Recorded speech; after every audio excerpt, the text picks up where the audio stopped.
ustozi Ro'ziqul aka berdik bo'ladilar. Hash deguncha 26 turgan yetib kelamiz. Mavsum oxirida bo'lyapti. Bugungi o'yinga siz bahoyingiz. Assalomu alaykum barchaga. Bugungi o'yin AGMK Nasaf jamoalari bu mazmunli kombinatsion o'ynaydigan jamoalar. Lekin bugun maydonning holati shunga olib keldiki, ko'proq uzun paslar, kurashlar ga boy o'yin bo'ldi. O'sha uchun bu narsalarga ko'proq ikkita jamoa ham urg'u berdi. Uzun paslar, qanotlardan oshirish.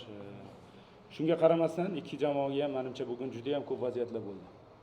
Menimcha endi o'ylashim mumkin, ikkinchi bo'limdagi vaziyatlarni agar biz amalga oshirganimizda balki g'alabaga bugun erishgan bo'lardik. O'sha uchun kurashga boy o'yin bo'ldi, ko'proq uzun paslar bilan. Shunga qaramasdan vaziyatlar ko'p bo'ldi. Tushunarli. Marhamat. Alaykum. Savol shunday bo'ladiki, Nasafni bugun o'yinga tanlagan taktik qanchalik o'zini chunki ikkinchi taym jamoaga uzatganda ko'rdik, sen golni tushirdik, o'yinda yana bir nechta zaminda. Bu ham o'sha boyagi javobimga qo'shilib ketadi, chunki uzun paslar o'sha yuqorida o'ynaydigan o'yinchilar kerak edi.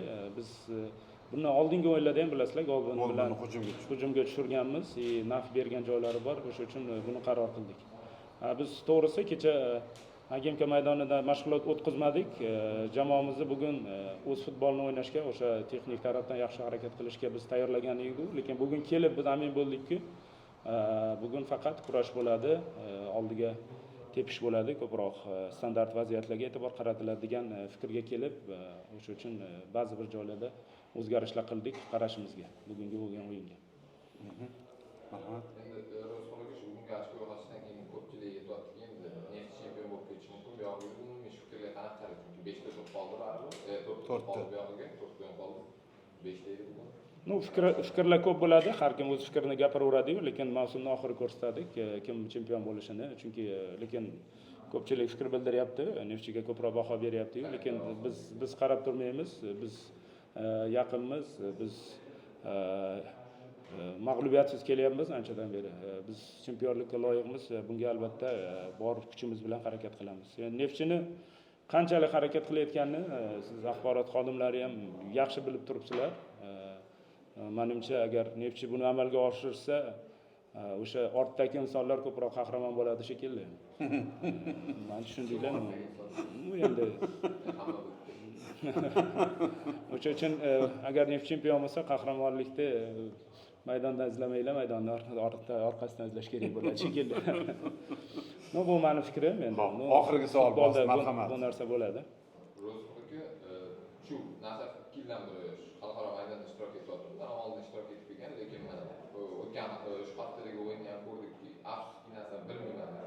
Buni sababi masalan shu Milliy Chempionlar Ligasida asosan biroz tarkibni mix qilib maydonga tushirdi, nima qildi. Mana bu yil ham masalan Nasaf chempion bo'lsa, keyingi yil ham shunaqa xalqaro maydonda qurbon qilaveradi. Endi bu qanchalik to'g'ri masalan? Bu bilasizmi, yildan yilga tajriba kelyapti. Bizni oldimizga o'tgan yili o'sha asosiy vazifa chempionlik qo'yilganda, bilasizlar, endi bor e'tiborimizni qaratdik. Endi hozir biz uchun ham, bizning futbolimiz uchun ham shunaqa dars bo'lyaptiki, siz agar bu ikkita turnirda maksimal yaxshi harakat qilmoqchi bo'lsangiz, ikkita bir xil juda ham kuchli tarkibga bo'lgan tarkibingiz kerak. Bu biz uchun, bizning futbolimiz uchun bu bizga maktab bo'lyapti. O'sha uchun bizning tarkibimiz hozir siz meni holatimga tushib ko'rsangiz bilasiz, chunki men kecha Alaqli bilan o'ynayapman, lekin bugungi o'yinni ko'p o'ylayapman. Kimgadir mendan berishim kerak. To'liq tarkib bilan o'sha yerda bor kuchimni yo'qotib kelganimda bugun biz 20 minut futbol o'ynardik balki. O'sha uchun mana qiyinchiliklar bo'lyapti.